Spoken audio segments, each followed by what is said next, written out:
the people want to know about you. This is the first time we get a chance to sit down with you. You've had some events happening, so we want to not only get to know you, welcome, obviously, to the Brothers in the Foyer, but tell us a little bit about yourself, what's going on with your family, who you are, a little bit about yourself as well, where you come from. Yeah, so I've been missing out MIA a little bit because I just had a new baby girl. Congrats.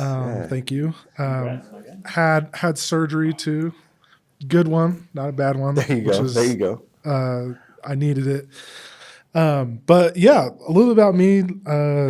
I was, in terms of like where I'm from, I originally was born in Ogden, but I like to say, spent most of my time in Las Vegas. I like to say I'm from Vegas still. Gotcha. Can't let it go. I don't know why. But grew up in Vegas. My family's kind of like a interesting family. Like some of yours. My parents were never married. So between my mom and my dad, there's two of us, but I also have a couple of like 3 stepsisters, 2 half sisters. So a big group of us. But it's hard. So even that's even hard to say sometimes because one of my sisters it's hard to call her half sister, but technically that's what she is. I got you. The other one I didn't really meet until I was an adult, so that was interesting to find out. But I was for the most part raised in Salt Lake and Las Vegas. Spent some time. I actually knew Will in junior high for a little bit, which was cool. But I kind of just like I grew up in the church. My mom was my mom's family they're Hyde, so like Orson Hyde. They're like distant, been in the church for forever. Wow. But so kind of was raised in the church, but kind of like sometimes I wasn't like when my parents were, they were never married. So we had to go through most of my life went through like custody battles. Yeah. So there's times I live with my dad only. My dad's not LDS. There's times I live with my mom. And so had different times of being active and not active in the church. So I didn't really one of the things I always knew though was on Sunday we go to church. Even if we went to Subway after, we would every Sunday we go to church. Get that Italian BMT, you know what I'm saying? Hey, you know what I'm saying? Now it's a party. Now it's a party. You know what I mean? Toasted or not toasted? Toasted for sure. Always. Got to get that melted cheese on there. Not a weirdo out here. This is not a sponsor. unless they want to. But yeah, so I grew up in the church, but like for most of my childhood, we went to church, and I went to like the I don't call it mutual, like on Wednesdays, where young men's. Yeah. There's the name for the youth meeting, yeah. Well, we used to call it mutual. Mutual. It was mutual. Okay, yeah. Mutual, So I'd go to mutual, Youth activities, now. play basketball. But like, we didn't really do anything really at home. It was mainly just when we go to church, we learn about Jesus, But really didn't really start feeling it was super important until the church was super important for me until I was, even though it was, until I got to high school where, or like my freshman year of high school where I started going to seminary, and I went to church by myself because I was living with my dad. And so when I lived with my dad, I was like, okay, maybe I'll start going to church because I feel like this is something important for me. So kind of started planting the seed then, and with my it's kind of hard to say that because like my family was still like really important. I had really good mentors in young men's, and they kind of, some of those people put their arms around me and helped grow me up in the church. But I really didn't figure it out for myself until I was, a senior in high school, where I was like, okay, I think this is important because I saw, some families where they made tons of money and they were LDS, and I was like, if it works for them, it works for me. So that was part of my motivation. But yeah, that's kind of like a quick intro to me and how I was raised in church. Yeah. I got you. So do you have you said you just recently had an addition to the family and everything like that. Yeah. How long have you been married? So I've been married for, I guess I should intro my family. I've been married for coming on 9 years. It's so weird. I didn't think I'd get married to like 30, so that's weird for me. Married 9 years, 2 kids, and we've mainly lived in Utah. Yeah. So we call this place home, and it's been great. Me and my wife have been able to meet great people with like all of you guys, met you guys here. So we've been loving it. It's been great. And I guess I will say I went on a mission. I went to the Kenya Nairobi mission. Oh, whoa. So, I sent the brother to Africa. Went to the motherland. How was that experience? It was great. It's kind of a weird to go to an all black like congregation. I would say the most eye-opening, weirdest thing for me is because I am mixed. My mom is white, my dad's black. They called me white man. They would say, like, little kids, if I was with a white companion, they'd call me white as well, because I don't know how that reflects on me, but little kids would line up in the street, say, Mzungu, how are you? Which means white man, how are you? I'm like, hey, we're like the same. Like, my curls might not be as tight, but come on now,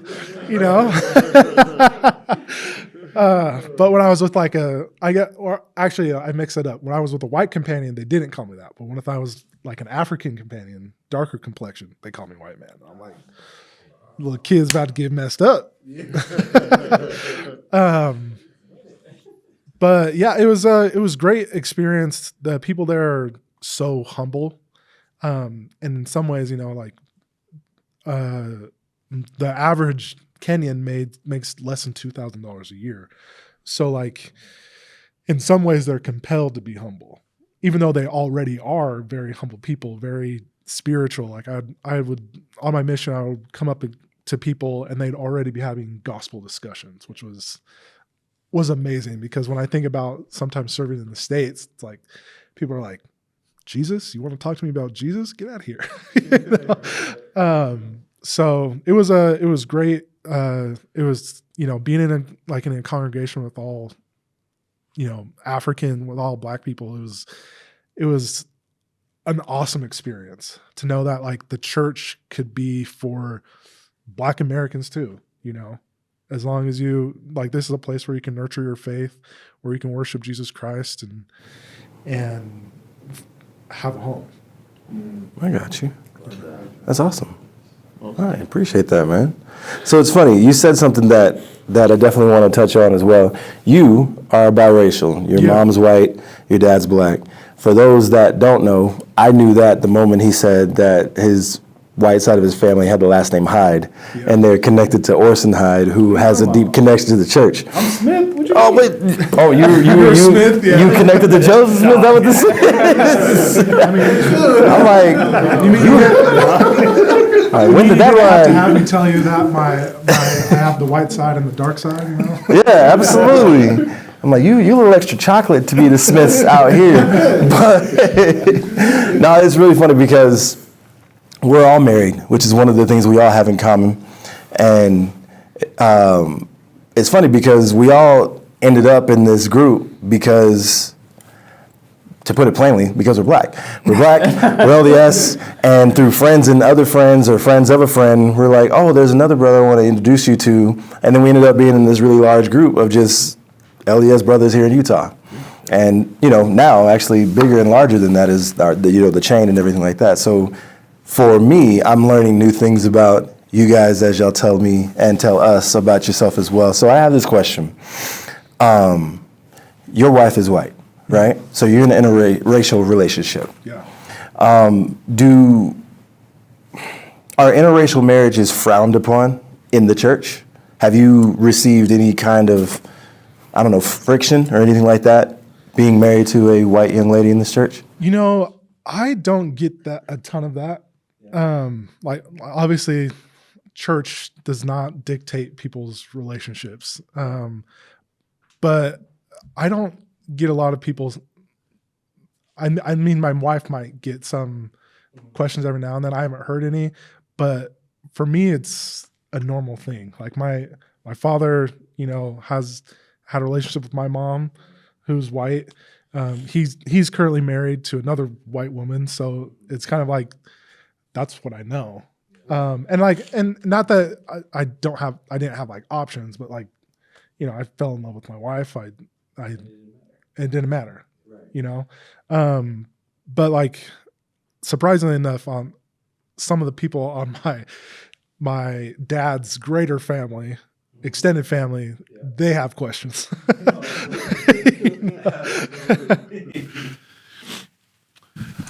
I know for myself, look, I'm biracial but not white, right?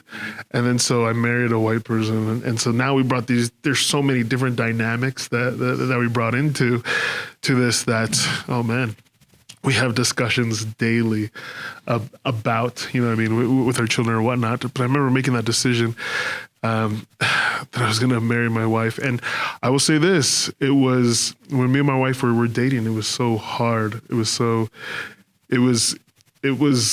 difficult, you know what I mean? Because, not knowing and then church things and whatnot. But yes, just like how Mo said, it was our relationship. But I remember something that my cousin said to me that kind of helped me seal the deal, because I was questioning. I was like, okay, what should I do?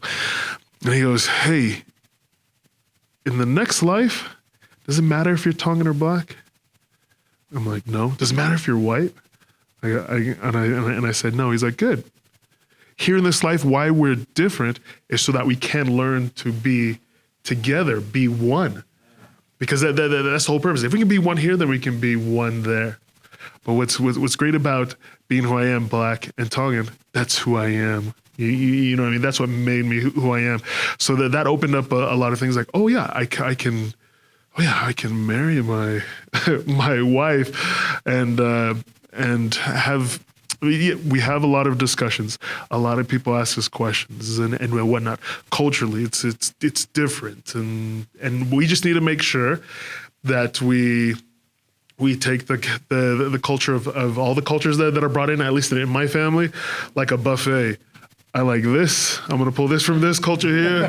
The black side, I'm gonna bring the seasoning over here. You know what I mean? And then the white side, I'm gonna bring good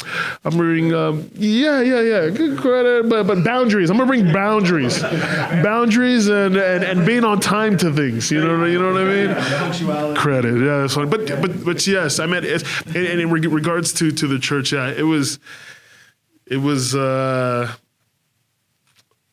I don't know. It was magnified, right? My relationship was probably magnified than anybody else's relationship that was not interracial. You know what I mean? So that's just my thoughts in regards to that. Yeah, because I'm in an interracial relationship, marriage as well, and yeah, that dynamic was different for me. I mean, I never had any issues dating any other race growing up. Like, just if you were pretty and attractive, I thought I would talk to you. It really wasn't a color thing for me, but it was. I think when I met my wife, I definitely had some preconceived notions about her as well. Mm-hmm. Her coming from a small town, and there's more cows than people out where she. There you go. Yeah. So I was like, okay, she's country, so she probably has country thoughts, and I was just in this very ignorant space at the time because I just didn't know how people worked, and my experiences from seeing other people who were like that, and so I came in with my own preconceived notions about her and her family, and everyone, honestly, when I came in there, they were really really welcoming. Awesome. They obviously had a lot of questions because I probably was one of the first black people to walk in their house, like for real, and not so. Surprising. I mean, here, I'll give this funny little story. So first time I come over her house, my wife was really nervous because just because I'm a dude she's bringing over, but on top of that, I got the layer of black with too. So she doesn't know what's going to be said. She doesn't know if someone's going to ask some ignorant question or whatever it is. And I talked to her about my experience coming out here. Everyone always stared at me. Yeah. She was really worried about her family staring at me. Mm-hmm. So she told everyone before I came over for dinner. Don't look at Andrew. Don't stare at him. You're gonna make him feel uncomfortable. So everybody's like this eating dinner. So Andrew, how's it? How's it going? Everybody's literally staring at the chicken on the table and not looking at me. And it made me feel like I'm polarized. I'm like, why is no one looking at me? So I felt this weird, I felt even more out of place, but she was trying to accommodate me and just be thoughtful, Oh, man. But from there, I think I had to learn a lot more about her as well, and she had to learn more about my culture as well, because obviously I had a lot of different perspectives on things. I looked at things totally different because we grew up in two different living situations. She had pretty much every need that she needed fulfilled, had a father in the home, all these things. I didn't have those. And so the way I looked at life was very negative. And her family looked at things in a different way that helped me change and actually made me a better person. Because I never thought of looking at stuff from a different perspective before. Yeah. And it's the same, you kind of flip it on our side. We want people to look at it from a different perspective. And so I kind of took that on myself, and it helped me grow as a man and just grow and just to a better person. And I think that's why wives are helpmates, man, because they literally help you get to Heavenly Father and get to heaven, because we can't do it without them. And she's helped me literally in so many aspects. And but overall, I mean, I think obviously grandparents might have had perceptions of me, and then they finally got to talk to me and get to know me. They're like, man, Andrew's a really nice guy, or whatever.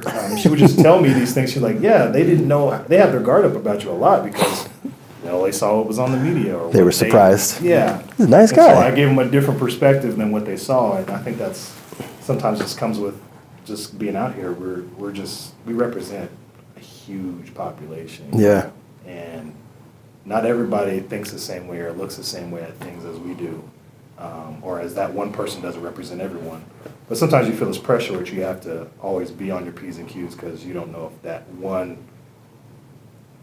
experience that person has with you could shape their whole perspective of Black people. Yeah, that's true. So it's sometimes hard, this hard balance, but I'm going on a tangent. But no, you're anyway, no, mine has been pretty good. My family, I think they were kind of, not shocked, but they were like, oh, he's married a white girl, okay. My grandmother, who's passed away, she was Linda Brown. She was part of a really big with civil rights movement and helping end segregation in schools across the nation. And that side of the family is obviously very, like pro-Black, Absolutely. And so I think they probably had some preconceived, like, I don't know, but I think Black girl, right? This whole place you can find one Black woman, but they love her just the same, I think it's really big for us to just keep our eyes open and our hearts open, because you never know who you're gonna meet. That's true. I wasn't looking for a specific person that had to fulfill all these different check marks, but she was just someone that fulfilled my life and fulfilled the things that I needed. She had all these great qualities, and if you find someone who makes you a better person, a better man, that's the person you need to be with. Gotcha. And that's what it was for me. Absolutely. I love it. I love that, man. All right, what about you, brothers? Yeah, I was going to say my experience, me and my wife, Brooke, our experience was a little bit different. Brooke lost a bunch of friends when she married me. It was rough. We were kind of naive, and, young, and, when we first got married. And I think both of our families were shocked, to see who we chose, even though we dated before our missions for a few years, and we knew each other and our families were aware of each other.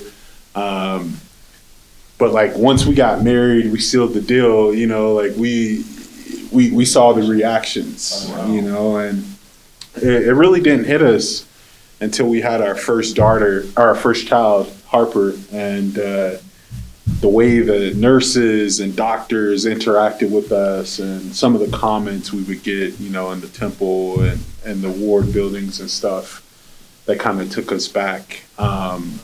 But to answer the question, the church doesn't frown upon, interracial couples, because God is not a racist God. He loves all of us. He cares about all of us, and he wants to see all of us happy and successful. But something that my mom would always say is, I go to church because of Jesus Christ, not the people in the congregation, and that's kind of hard to say, because we definitely want to be brothers and sisters. We want to help each other out. But sometimes people are ignorant, and they have those false narratives or those false beliefs about, black people or even white people. I can think of, times where my grandmother had said stuff about other races, and I was scratching my head like, what, Grandma, why did you say that? But we definitely had a hard time from both sides of our family, but at the end of the day, we're happy to be together. And I think that's what matters, that we're together, that we have an eternal family. Love that. Bro, I'm super glad you made a distinguishment between the church and the people, emphasize that. Yeah. Because a lot of times when we talk about the church, it's like the people and their perception. Yeah. But Ray we talked a little bit about this on our way over here, but he made a very clear distinction. It's not the church and the doctrine, because the doctrine is pure. Yeah. The doctrine is all inclusive. Yeah. But it's the people and the way people are raised culturally. Absolutely. And bringing that into the church is why I feel like we need to separate the people and their thought processes and ways, because I mentioned before, we are in a bubble here, right? And people aren't used to, or they're becoming more acclimated just to the diversity that we bring. So we need to walk in that power and really separate the church from people. Because the church is the doctrine, and the church is it's Christ's church, and it's all the gospel. The gospel is true. We do need the people, because the people make us a sense of community, right? Yeah. Yeah. And so as long as the gospel changes our hearts, we become a tighter community, because we do need, your strengths are my weaknesses and vice versa. Yes. We can't do this alone, just like how you and your wife have been. All these stories resonate with us somehow, some way. And that's the gospel. That's the workings of the gospel to understand that. So I love how you shared that. And this is, again, a podcast for us to be authentically us and be vulnerable and just share that, hey, we have the same feelings and wants and desires as anybody else. Absolutely. And can I be clear? I just want to be clear. So I just want to make sure. So the church, because we hear it all the time, the church is the people, right?